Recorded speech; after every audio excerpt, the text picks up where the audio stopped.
Hello guys, welcome back to my YouTube channel अपने channel को subscribe कर सकते हैं। इस वीडियो में फिफ्थ सेमेस्टर के एग्ज़ाम के रिगार्डिंग कुछ बातें करेंगे। जो स्टूडेंट फिफ्थ सेमेस्टर देने के लिए अपीयर हुए हैं उनको कंग्रेचुलेसन। जो स्टूडेंट नहीं अपीयर हो पाए, जो अभी रिजल्ट आया रीसप्लीमेंट्री सेकंड सेमेस्टर का, सप्लीमेंट्री थर्ड सेमेस्टर का, जो स्टूडेंट नहीं अपीयर हुए हैं उनको भी कंग्रेचुलेसन। रीज़न फर्स्ट ये है कि आपका समय भी अभी ज़्यादा नहीं गया हुआ है, क्योंकि आपने अभी इंटर करके या 1-2 साल करके आया होगा। यहाँ पे लड़के 6-6, 7-7 साल तैयारी करने के बाद ऐसे कोर्स में एडमिशन ले रहे हैं, तो अभी आपका समय ज़्यादा नहीं गया हुआ है। जो स्टूडेंट रीसप्लीमेंट्री दिए हुए हैं उनकी सीधा 1 साल की बैक हो जाएगी, मतलब उनका सेशन 1 साल डिले चला जाएगा। हालांकि बैठेंगे वो अपने ही सेमेस्टर में, जो कि उन्होंने अपने रूल्स में नहीं बताया होगा कि आप बैठेंगे जूनियर के साथ, ऐसा नहीं होगा, क्योंकि आपने वो सब्जेक्ट पढ़ लिए हैं तो जूनियर के साथ बैठने का कोई मतलब नहीं निकलता है। तो आप बैठेंगे अपने बैच के साथ, अपने बैच के साथ पढ़ेंगे, लेकिन जिसमें सप्लीमेंट्री लगी हुई है यानी जिसमें रीसप्ली लगी हुई है, इसके बाद जो है वो आप जो है अपने जूनियर के साथ देंगे जब उनका एग्ज़ाम कंडक्ट होगा। जैसे रीसप्लीमेंट्री अभी सेकंड सेमेस्टर का रिजल्ट में जो स्टूडेंट फेल हो गए हैं, अब इनकी रीसप्ली होगी वो 1 साल बाद होगी। आईएनसी की गाइडलाइन तो ये है, before appearing your fifth semester your previous are semester should be clear. तो फिफ्थ सेमेस्टर में जाने से पहले फिफ्थ सेमेस्टर की इसमें बात नहीं की जा रही है। फिफ्थ सेमेस्टर के लिए रूल नहीं है। फिफ्थ सेमेस्टर में अगर आप फेल होते हैं तो आप जो है 7th सेमेस्टर में फिर रूल आ जाता है। 7th सेमेस्टर क्लियर करने से पहले जो है फिफ्थ पूरा प्रीवियस सेमेस्टर क्लियर होना चाहिए, यानी कि 5वां 6वां सेमेस्टर फिर क्लियर होना चाहिए। तो ये 7वें सेमेस्टर के लिए रूल है। 5वें सेमेस्टर वाले स्टूडेंट कोई टेंशन ना लें कि जो है कि अगर फेल हो जाते हैं तो 6वां सेमेस्टर नहीं दे पाएंगे, ऐसा कुछ नहीं। तो जो स्टूडेंट सेकंड रीसप्ली में फेल हुए हैं उनकी कंफर्म है 1 साल की जो है सेशन डिले हो जाएगा, यानी कि 1 साल की अब उनकी कह सकते हैं डायरेक्ट बैक लग सकती है। हालांकि ऐसा कुछ इसमें नर्सिंग नहीं है, ईयर वाइज चल नहीं रहा, सेमेस्टर वाइज चल रहा है, तो बैक वाला सिस्टम था नहीं। जब ईयर वाला था तो उसमें भी ऐसा सिस्टम नहीं था। सप्लीमेंट्री वो एग्ज़ाम जो है बीच में करवा लेते थे। सप्लीमेंट्री एग्ज़ाम बीच में अब नहीं होंगे, और अगर ऐसा कॉलेज वाले अगर पहले बोल रहे थे कि आपका रिजल्ट नहीं आएगा, हम बीच में मैसेज वगैरह करके सप्लीमेंट्री एग्ज़ाम करवा लेंगे। सप्लीमेंट्री बीच में एग्ज़ाम करवाने के लिए जो सेमेस्टर्स के ये रूल में नहीं है। सेमेस्टर्स के एग्ज़ाम अपने ही टाइम पे होंगे, 6-6 महीने के। जो भी स्टूडेंट की सप्ली लगी होगी वो स्टूडेंट इसी सेमेस्टर के एग्ज़ाम में बैठेंगे, उनके लिए अलग से सप्लीमेंट्री का एग्ज़ाम नहीं करवाया जाएगा। ये स्टेट में फॉलो हो रहा है, ये हर स्टेट में फॉलो हो रहा है, चाहे वो किसी भी स्टेट यूनिवर्सिटी की बात कर लें। और ये सेंट्रल के कॉलेज में फॉलो हो रहा है, जैसे LHMC हो गया, इसके बाद जो है सफदरगंज हो गया, BHU हो गया। सभी सेंट्रल के कॉलेज में भी ये रूल फॉलो हो रहा है। तो लेकिन सेंट्रल के कॉलेज में एक रूल नहीं फॉलो हो रहा, जो आपके साथ हम शेयर करते हैं जो है, और इसके पहले भी हमने शेयर किया हुआ है। सेंट्रल कॉलेज में जो स्टूडेंट मान लीजिए 4th सेमेस्टर में फेल है तो उसको 5th सेमेस्टर देने के लिए एलिजिबल की अटल बिहारी वाजपेयी, तो हालांकि लेट चल रही है, 6 महीने लेट चल रही है, लेकिन जैसे जो दिल्ली यूनिवर्सिटी हो गई, दिल्ली यूनिवर्सिटी के अंदर जितने भी कॉलेज आ रहे हैं, जो कि जैसे सफदरगंज हो गया, LHMC हो गया, ये कॉलेज में जो है उनको 5th सेमेस्टर देने के लिए परमिशन दिए हैं। हालांकि INC के अगर रूल हैं तो पूरे ऑल ओवर इंडिया में, चाहे वो स्टेट की यूनिवर्सिटी हो, चाहे सेंट्रल की यूनिवर्सिटी, चाहे डीम्ड यूनिवर्सिटी हो, कोई यूनिवर्सिटी हो, और सब में यूनिवर्सिटी में ये रूल फॉलो होने चाहिए। हालांकि सेंट्रल की यूनिवर्सिटी ये रूल फॉलो नहीं कर रही है। इसके बारे में भी हमने बात किया था यूनिवर्सिटी में, तो उन्होंने यही बोला कि जो है रूल अगर है तो वो नहीं फॉलो कर रहे हैं तो उनकी जिम्मेदारी है। ये भी बात सही है, अगर रूल बना हुआ है तो अगर रूल वो नहीं फॉलो कर रहे हैं तो उनकी जिम्मेदारी है। अगर रूल यूनिवर्सिटी फॉलो कर रही है तो ये यूनिवर्सिटी की जिम्मेदारी है। वास्तव में रूल फॉलो होने भी चाहिए, अगर रूल बने हुए हैं तो रूल फॉलो भी होने चाहिए, क्योंकि आने वाले अभी एक बैच जा रहा है, ऐसे अगर सभी बैच के साथ किया जाएगा तो आने वाले समय में दिक्कत हो जाएगी। तो जिनकी थर्ड में सप्ली लगी हुई है, मान लीजिए थर्ड में फिर से सप्ली लग गई, यानी कि रीसप्ली लग गई, अभी जो रिजल्ट आया हुआ है, उनको टेंशन लेने वाली कोई बात नहीं है। वो स्टूडेंट अपने बैच के ही साथ निकलेंगे, क्योंकि अभी 4 महीने 2 महीना हो गया, 4 महीने बाद फिर अभी एक थर्ड सेमेस्टर का एग्ज़ाम होगा, तो आप उसमें रीसप्लीमेंट्री दे सकते हैं। तो एक बार रीसप्ली देने का आपको मौका मिलता है तो रीसप्ली में प्रयास किया करिए कि पास हो जाएं, और पढ़ाई लिखाई भी थोड़ा सा करने का भी प्रयास करें। अगर पढ़ाई लिखाई नहीं कर रहे हैं तभी आप फेल हो रहे हैं, रीज़न यही है और कोई रीज़न नहीं है। तो इसको भी थोड़ा सा सीरियस लें, और अगर आप यहाँ पे नहीं पढ़ रहे हैं, ऐसे ही डिग्री करके चले जा रहे हैं, तो कोई मतलब नहीं निकलता है। सब्जेक्ट के बारे में, टॉपिक के बारे में, कंटेंट के बारे में आपके पास नॉलेज होना चाहिए।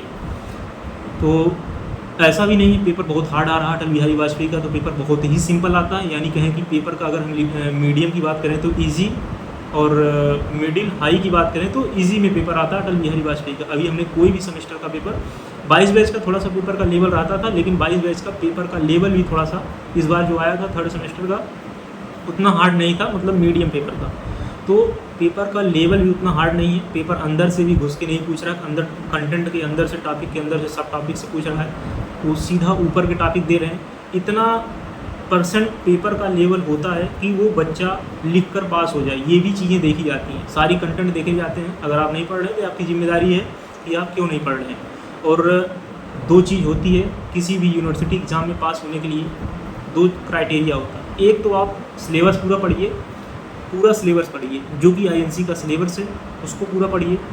दूसरा, आप प्रीवियस ईयर क्वेश्चंस लगा के चले जाइए, जो कि हम हर साल अपने YouTube चैनल पे अपलोड करते हैं। अगर कोई स्टूडेंट वही प्रीवियस ईयर क्वेश्चन लगा के चला जाए, जो कि 8 से 10 पेपर लगभग हर सेमेस्टर में मिलेंगे, वही 8-10 पेपर लगा के चला जाए, हम गारंटी लेते हैं 101% वो स्टूडेंट फेल नहीं होगा। अभी थर्ड सेमेस्टर का 4th सेमेस्टर का जब एग्जाम हुआ था फार्मापैथोजेनेटिक्स का, इसके बाद MSN सेकंड का, उसमें से टोटल के टोटल क्वेश्चन, शायद एक क्वेश्चन था जो नहीं मैच किया हुआ था, टोटल 100 क्वेश्चन जो है % क्वेश्चन मैच किए हुए थे। तो यूनिवर्सिटी एग्जाम में पढ़ने का 2 तरीका हमने बताया। पहला तरीका आप पूरा सिलेबस पढ़िए, दूसरा तरीका आप जो है प्रीवियस ईयर क्वेश्चन लगा के चले जाइए।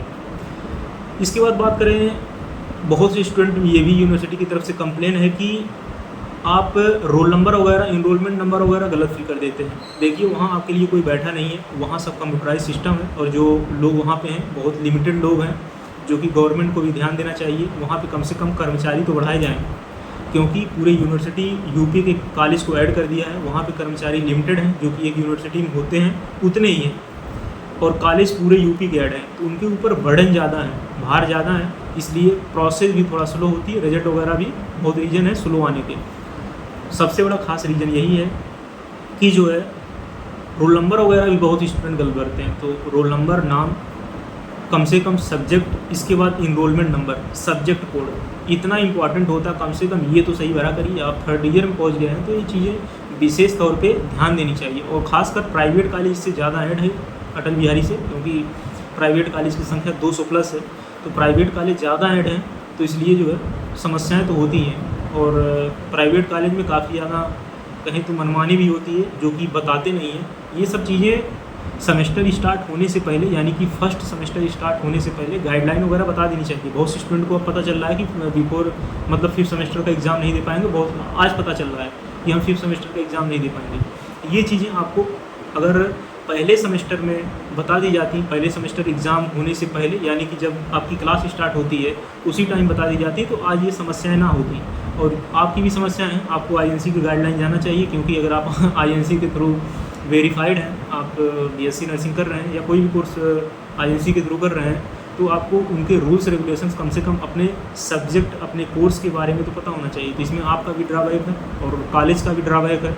यूनिवर्सिटी का तो नहीं कह सकते हैं, क्योंकि यूनिवर्सिटी तो सिर्फ ना उसके अंदर अभी एडमिनिस्ट्रेटिव है ना कुछ है। यूनिवर्सिटी का बस ये ड्रॉबैक कह सकते हैं कि यही ड्रॉबैक है कि रिजल्ट नहीं इन्होंने सही समय पे जारी किया। और रिजल्ट नहीं जारी करने का भी आपको पता है कि जो कापियाँ थी, कापी की बात करें, जैसे जो अभी सप्लीमेंट्री हुई थी 2nd और 3rd सेमेस्टर की, ये आपने जूनियर के साथ एग्ज़ाम दिया होगा, उन्हीं के साथ कापी अलग जानी चाहिए। सप्लीमेंट्री की कापी जो है अलग बंडल में जानी चाहिए।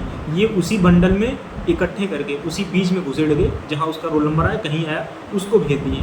अब अगर आपको ऐसा काम मिल जाता है कि चावल है उसमें कंकड़ पड़े हुए हैं, तो बीनने में टाइम लगेगा ही। तो ये सब बहुत रीज़न है जो है काफ़ी रिज़ल्ट लेट आने का, जो है यही सबसे बड़ा मेन रीज़न था। और जो 4th सेमेस्टर में सप्लीमेंट्री स्टूडेंट की है और 3rd सेमेस्टर में रीसप्ली आई हुई है, ये स्टूडेंट अपने बैच के ही साथ निकलेंगे, क्योंकि अगर फिर अभी ये 5th सेमेस्टर के लिए रूल नहीं है कि आप 5th सेमेस्टर में पास होने चाहिए 6th सेमेस्टर देने के लिए। ये सिर्फ 1st, 2nd, 3rd, 4th semester आपका क्लियर होना चाहिए। 6th सेमेस्टर आराम से आप अपने बैच के हिसाब देंगे। अभी मतलब 6वां सेमेस्टर फरवरी में जब कंडक्ट होगा तो आपका उसके पहले चौथा हो जाएगा, उसके पहले अगर आपके थर्ड में रीसप्ली लगी होगी उसका एग्ज़ाम हो जाएगा। तो आराम से आप इसका एग्ज़ाम दे सकते हैं और छठवां सेमेस्टर अपने बैच के साथ एग्ज़ाम देंगे। तो जो भी स्टूडेंट थर्ड और फोर्थ सेमेस्टर में है वो थोड़ा ठीक से पढ़ना स्टार्ट कर दें, PYQ वगैरह सॉल्व करें। PYQ नहीं सॉल्व करें, अगर आपकी रीसप्ली लगी हुई है तो सिलेबस से ही पढ़ें, सिलेबस को एकदम अच्छे से पढ़ें और उस पर कमांड कर लें, क्योंकि आप सिर्फ एग्ज़ाम के लिए, सेमेस्टर एग्ज़ाम के लिए, पास होने के लिए ना ही पढ़ें। अगर आपकी जो है रीसप्ली लगी हुई है उसके बारे में थोड़ा सा जानने का भी प्रयास करें, उस सब्जेक्ट के बारे में जानने का भी प्रयास करें, क्योंकि जो अदर्स बुक हैं उसको अगर आप लगाएंगे तो आपके क्वेश्चंस निकलने में थोड़ा सा उसमें भी जो है अपना फोकस करिए। जो आपके पास बुक होगी कंपटीशन की उसको भी थोड़ा सा पढ़ेंगे तो आपके जो है कॉन्फिडेंस वगैरह भी बढ़ेगा, जो आपका समय है वो आराम से निकल जाएगा और आपकी प्रिपरेशन भी हो जाएगी। ऐसा नहीं कि सप्ली लग गई, रीसप्ली लग गई, आराम से बैठे, कोई मतलब नहीं, पढ़ना लिखना है नहीं, एग्ज़ाम देना नहीं है। तो आपको ये खुद सोचना पड़ेगा हमको क्या करना क्या नहीं करना है।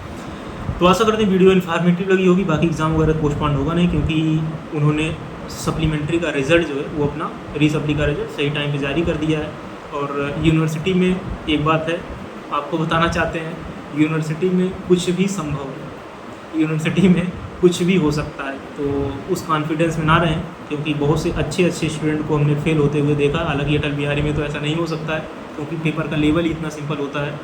तो अच्छे स्टूडेंट जो है यूनिवर्सिटी में फेल हो जाते हैं। तो मिलते हैं नेक्स्ट वीडियो में नए अपडेट के साथ। Instagram, Telegram, WhatsApp link description box में है, उसको आप ज्वाइन कर सकते हैं। ध्यान देंगे, व्हाट्सएप लिंक अगर आप ज्वाइन कर रहे हैं तो अगर आपसे किसी भी एडमिन द्वारा आपके कॉलेज की आईडी मांगी जाती है, अगर आप आईडी नहीं देते हैं तो आपको व्हाट्सएप ग्रुप में नहीं जोड़ा जाएगा। जी हाँ, अगर आप, क्योंकि बहुत फर्जी लोग जुड़ जा रहे हैं, तो व्हाट्सएप ग्रुप में ज्वाइन करने के लिए आपको अपने कॉलेज की आईडी देनी ही पड़ेगी, तभी आप व्हाट्सएप ग्रुप में जुड़ सकते हैं। मिलते हैं नेक्स्ट वीडियो में नए अपडेट के साथ। जय हिंद।